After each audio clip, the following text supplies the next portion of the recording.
Good afternoon and welcome to our Monticello live stream. Today we are featuring a Q&A with Bill Barker portraying Thomas Jefferson. We're going to be talking about Jefferson's Mill and the history of its production in Jefferson's life.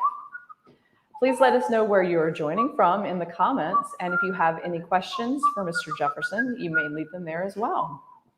La la la la la la la la la la la la la la la la la la la. Oh, mercy. I beg your pardon. Oh, you certainly do not want to encounter me while I'm endeavoring to hum a melody. Although, may I say, the melody I was humming has been a favorite from my youth.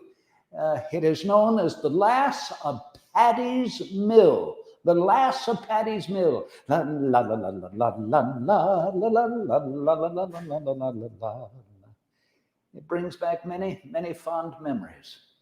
And it also brings to mind the subject upon which I would welcome a confabulation, the subject of mills. Yes, I have made an effort at it, and so therefore, if you would allow me to take my chair here, I look forward to engaging a conversation with you upon the subject of mills, the mills that I am endeavoring to make successful here at our Monticello. So welcome back, and accordingly, I welcome Ms. Melanie Boyer to provide us with questions and your own as they come in. So the floor is yours. Thank you, Mr. Jefferson. So apart from the many public offices in which you've served our nation, some people think of you as a farmer, though not necessarily as a miller. Do you consider yourself a miller? Well, I'm delighted to be considered a farmer.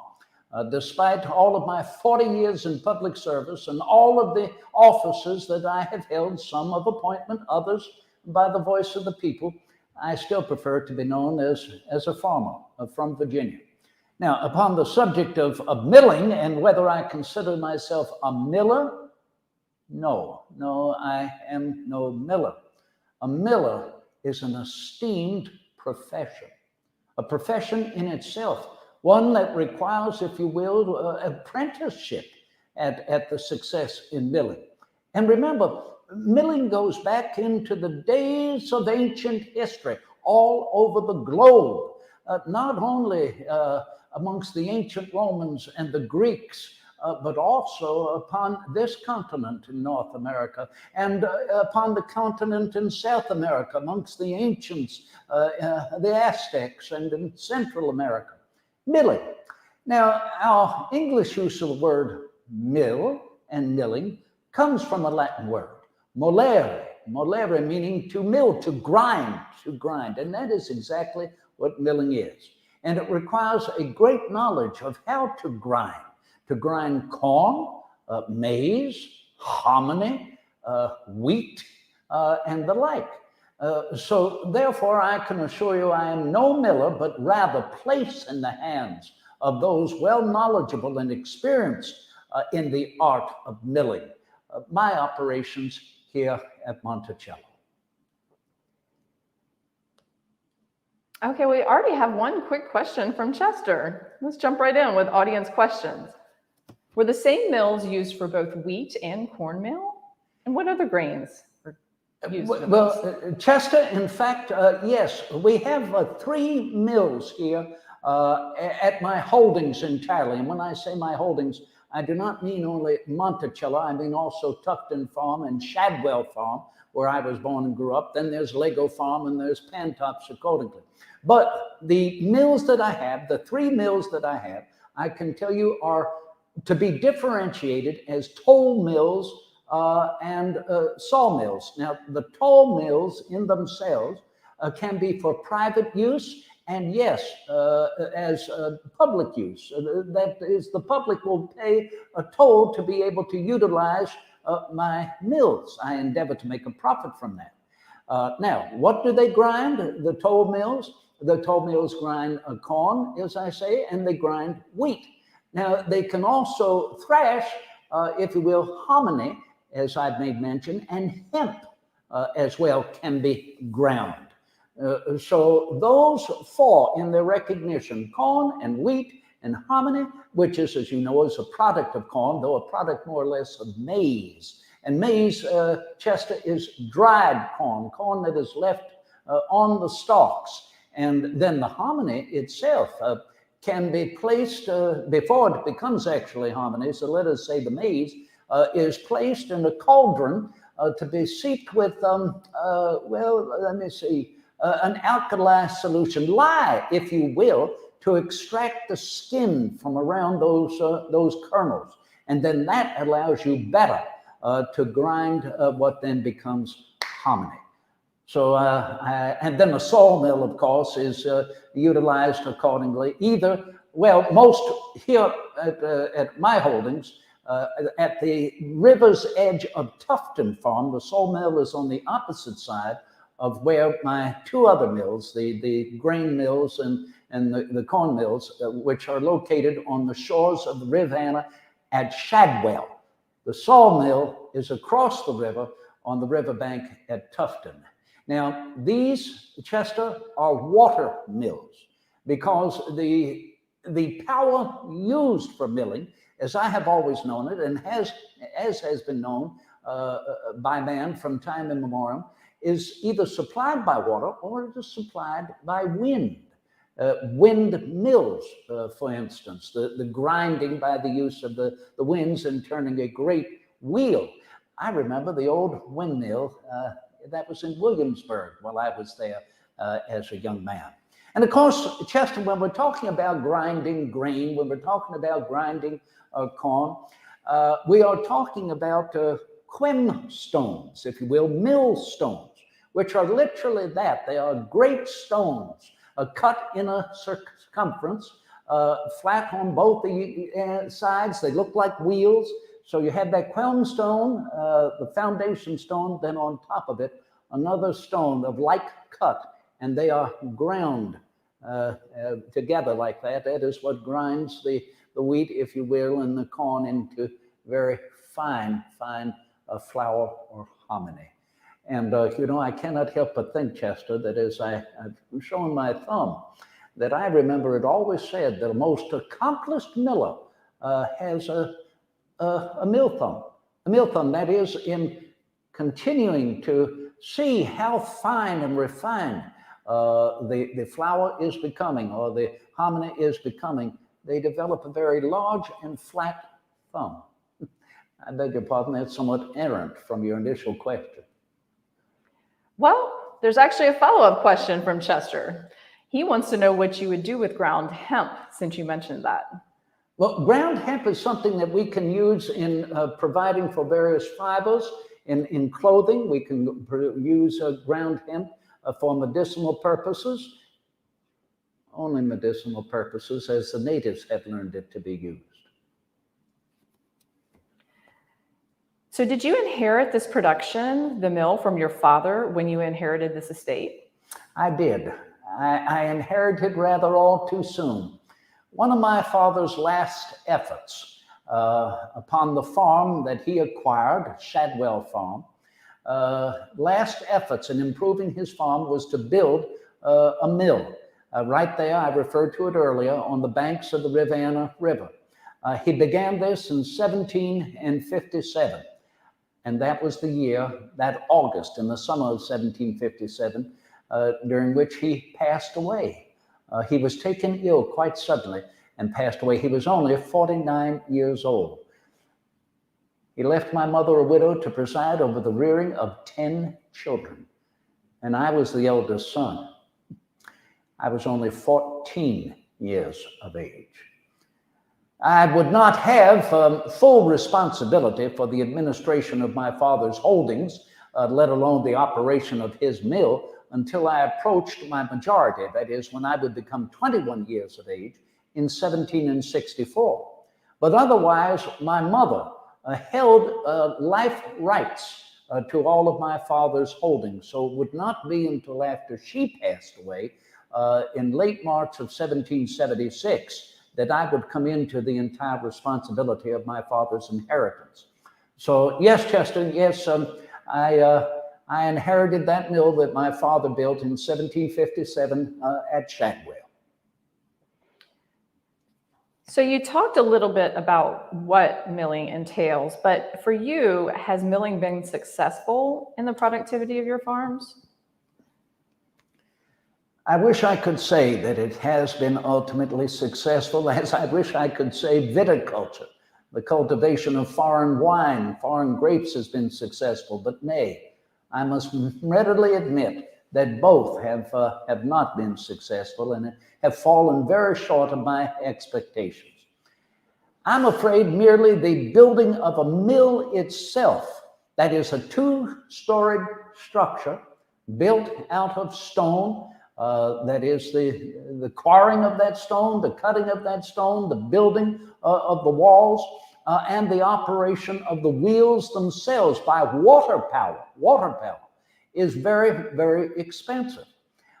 Simply to build the mill itself tallies at about $10,000, and then you figure to connect it to the waterways, to connect it to the Rivanna River itself, as I did, commencing in the rebuilding of my father's mill, and that's another story entirely.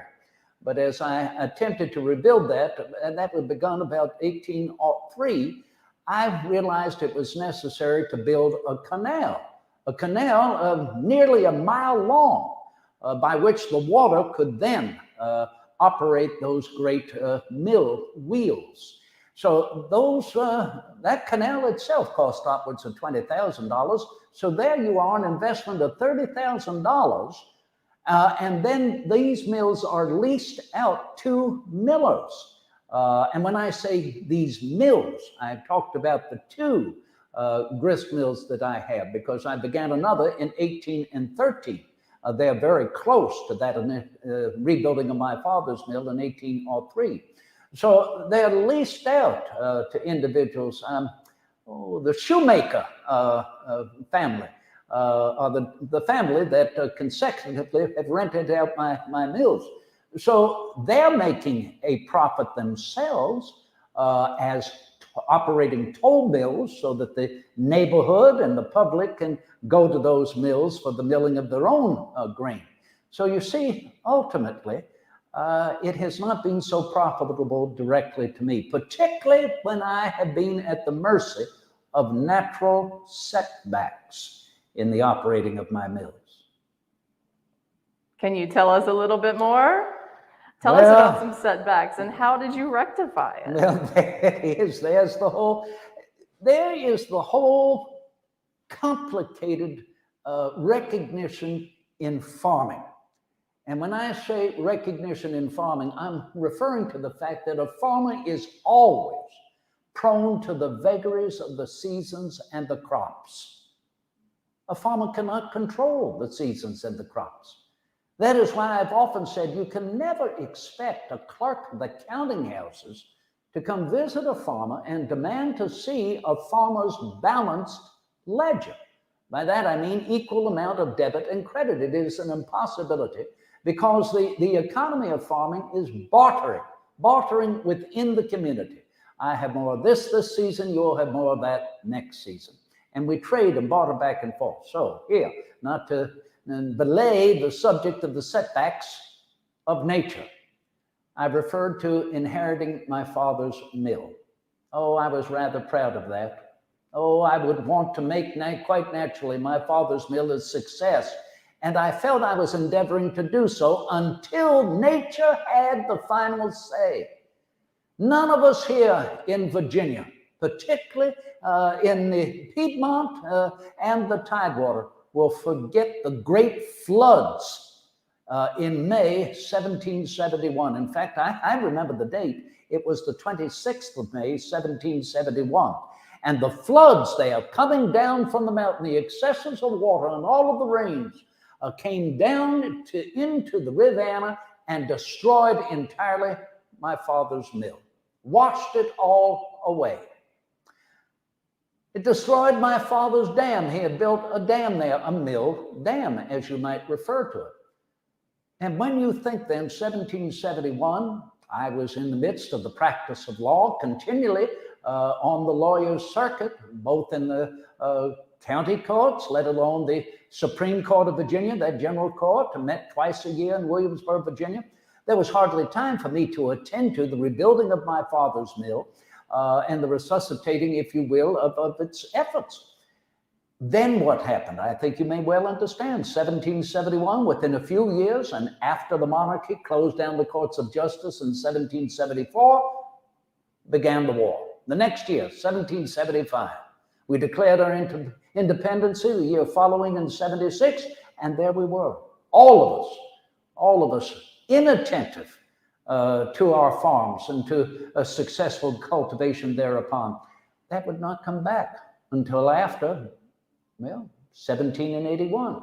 And then one befell me in 1782. The death of my dear wife, Mrs. Martha Wales Skelton Jefferson. Within a year or two after that, I entered again public life and was commissioned to represent our nation at the court of Louis XVI of France. I sailed to France that summer of '84. I did not return until the late autumn of 1789, and then called upon, after my return, to serve as the first Secretary of State in our nation's first cabinet under the Constitution of the Executive Office, and thereby going to New York and even retiring, I'm not going to deny it, for several years after I wrote my promise with President Washington and turned in my resignation, came back here to Monticello, and what beset me? Well, the resuscitation of all of my farms, let alone Monticello itself. And then called back into public service in the presidential election of '96. You could say that when I felt that our nation had finally secured its new capital, and by that I mean after 10 years of our federal city in Philadelphia, the federal government in Philadelphia, moving our government to Washington City, we reconvened in the late autumn of 1800. That was a presidential election year. And nothing would certainly be secured for me until after the reconciliation in that election, that following spring of 1801. So being secured in the office of the Chief Magistrate by 1803, that, as I mentioned earlier, became my effort to rebuild, to restore my father's mill there on the banks of the Rivanna, to begin again the resuscitation of milling. And then within a few years after that, 1807, to begin a grist mill built very close to that rebuilding of my father's mill, there on the same side of the north bank of the Rivanna River. And then a few years after that, 1813, was when I built my sawmill on the opposite side of the Rivanna, on the banks of Tufton Farm. So that might give you an idea of how long it took me until I could finally get back, despite the vagaries of nature, to rebuild and to resuscitate my efforts in milling. Oh my, that was certainly a rambling upon that subject, but I hope it provided a clarity. Thank you. We always enjoy it, Mr. Jefferson. Switching gears a little bit, what labor is necessary in the process of milling, and who amongst the enslaved families generally presides in milling? Well, I think we all know in predominantly enslaved labor. And when you think about it, predominantly that enslaved labor in the cultivation of the fields of wheat, as it had been the fields of tobacco. And perhaps you already know, realizing that the cultivation of tobacco had pretty much killed the soil in our fields, we then turned the cultivation of the fields into wheat. And even that is a good 7-year period of cultivation. Planting during years in which you might not plant wheat, to plant corn or to plant clover to resuscitate the soil. So there you have the necessity, as I've always known it, employing those who have no choice in their employment, the enslaved labor. At the mills themselves, as I mentioned earlier, the millers are those professionally attendant to it, who had served as apprentices in that vocation. I have already mentioned the shoemakers. These were, the milling then was overseen by overseers. who was that overseer overlooking the mills? Oh, Alexander, Eli Alexander. I'm happy I remembered him. I had not forgotten the individual who succeeded him, William Page Mercer. I hardly even want to bring him up. He was looked upon by the enslaved labor as the most cruel individual, and they were absolutely correct about him. So he was not there very long. When you talk about the enslaved labor on that mill site, there were those who would make the barrels, the coopers. The enslaved who had been instructed as coopers to make barrels, of course, for the containing of the wheat and the flour once it had been successfully milled.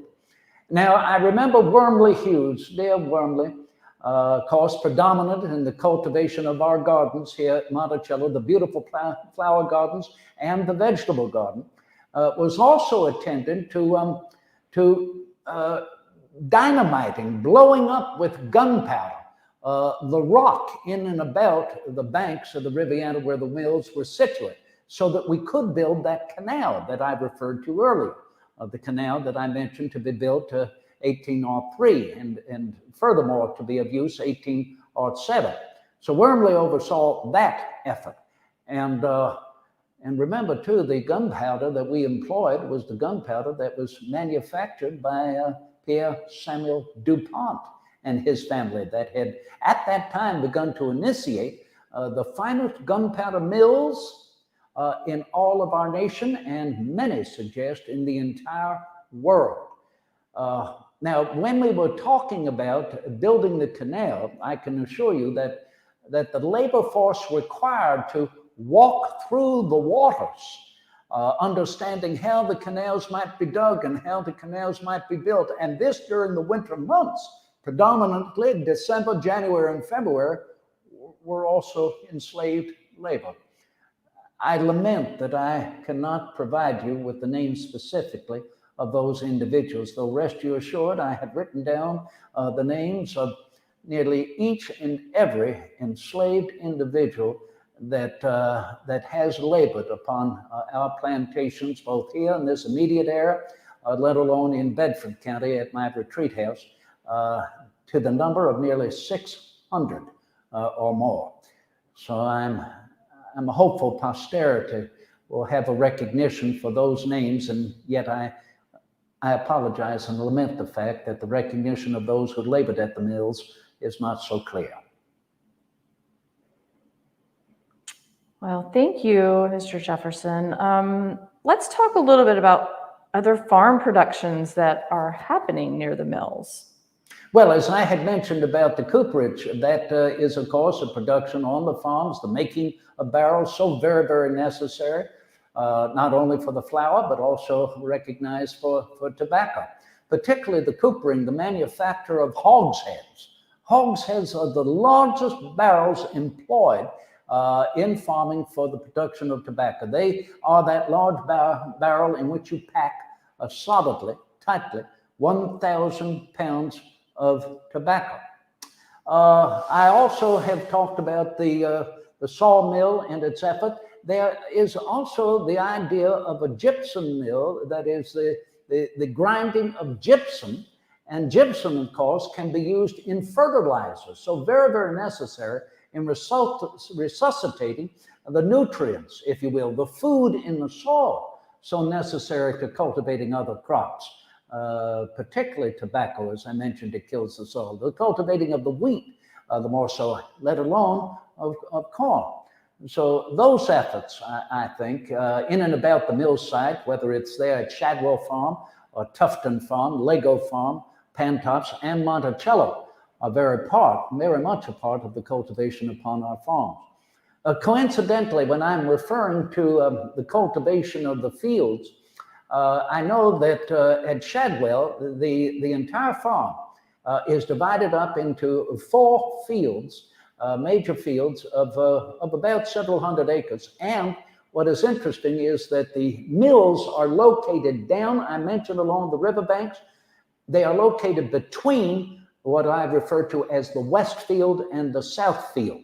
So those fields I want to come down contiguous up at the top of the hill upon which Shadwell is situated. then contiguous until those fields split apart, coming down to the riverbank.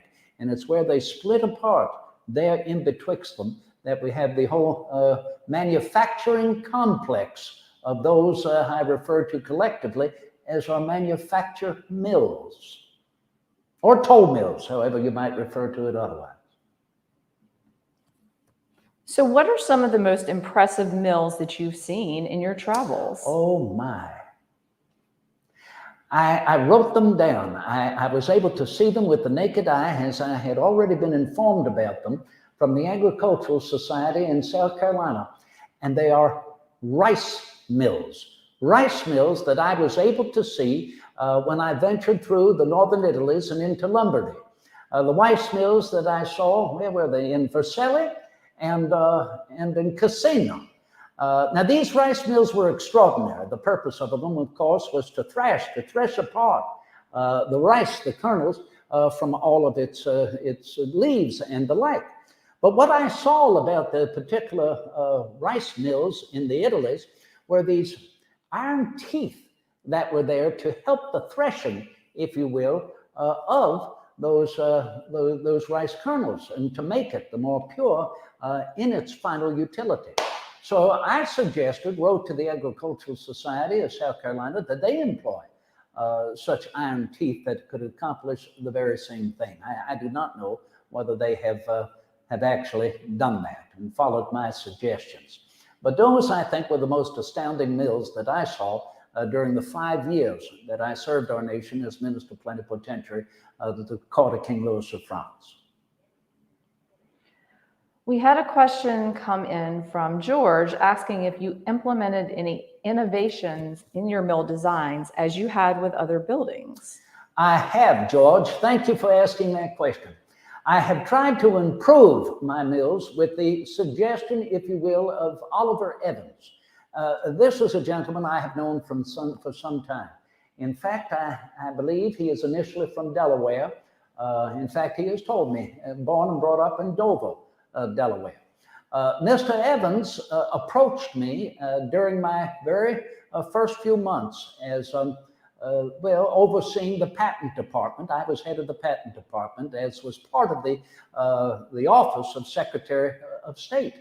And I believe he was the third patent that I applied to him at that time in his efforts in particular of milling. And so it was his idea of what were they called? Bucket elevators, and then the hopper boy.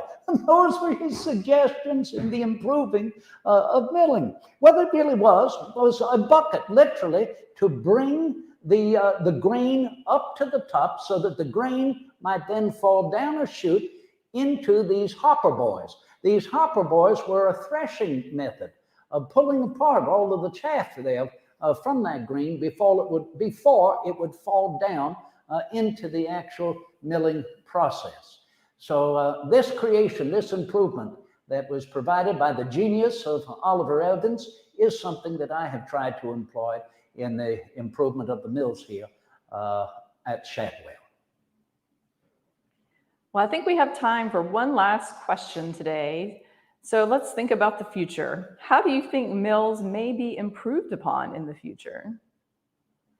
Well, I will tell you, having just brought up Mr. Evans, Oliver Evans, he has been working on steam-empowered methods of milling.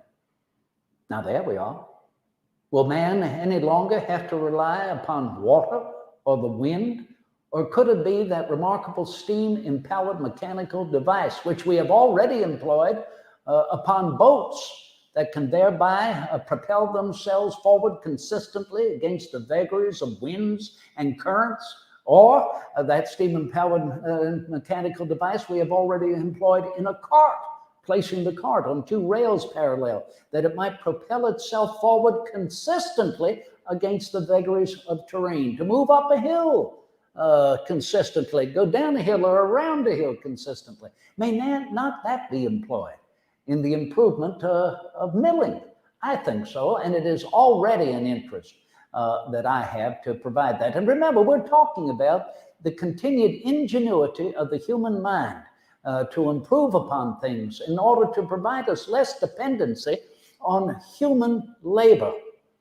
And this is a concern of mine. I've been trying to work at this, as so many others are, so that we might thereby engage individuals in their own choice in life without having to be held to any one particular inheritance that has been in their family simply by habit and custom. That ensuing generations might have their own choice to improve their condition and move into other areas that can help all of us in the improvement of the condition of man. And this, I think, also includes most prominently less dependency upon the enslaving of our fellow man. And so therefore, I'm in favor, not only in any method that can help improve milling, but any method that can help improve what we have suffered for so long as the labors of mankind simply by habit and custom, without giving thought to what might help relieve us of cumbersome and burdensome old habits and customs in our labors. So that is why I enjoy so much more, as I have written, the dreams of the future better than the history of the past. Thank you for being with us. I look forward when we may convene again upon any subject, which is always my pleasure. And therefore, rest you assured, I remain your humble and obedient servant, Thomas Jefferson. I thank Ms. Boyer, and please come back and visit at our Monticello. Godspeed.